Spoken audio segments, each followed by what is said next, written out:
Good morning and welcome to a new series of daily devotions. In the next week or so, we'll be looking at the life of Moses, specifically some life lessons that we can pull from the life of Moses himself, one of known as Israel's greatest lawgiver and a prophet.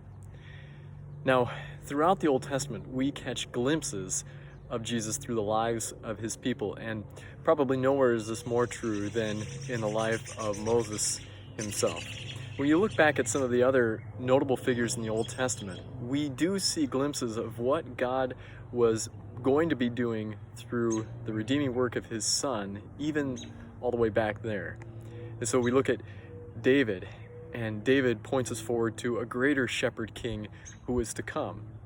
We look at a guy named Noah, whose very name meant rest, whose father named him that, thinking that this would be the son who would give rest to the people there at the beginning. And Noah points us to a greater son who would finally bring rest for God's people. Or there's the Passover itself. We look at the events recorded in the Old Testament, and those two point forward to a greater thing that God would do in Christ. And so at the Passover, we look forward to Jesus, who would become our Passover lamb, the one sacrificed so that we might live. Now, as I said, there are a lot of examples from the life of Moses where we can see some parallels between Moses and Christ. One of them is at the moment of their birth. So, Moses was born at this time in Israel's history where the Israelites, the Hebrews, were slaves in Egypt. They'd grown so numerous that Pharaoh began to fear that there would be an uprising. And so he had an order that all the male boys should be killed.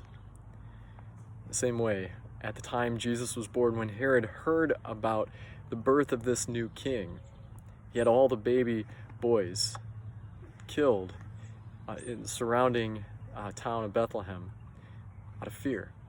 Now, both acts of violence stemmed from a place of fear and a desire for control. But God watched over both Moses and Christ. Another great parallel between Moses and Jesus is this idea of freedom for captives, the freedom that God was bringing through them. See, Moses' birth was a culmination of a promise that God had given to Abraham centuries before. He had told Abraham that his descendants would serve as slaves in a foreign land, but that he would remember them and deliver them. And Moses was the fulfillment of that promise.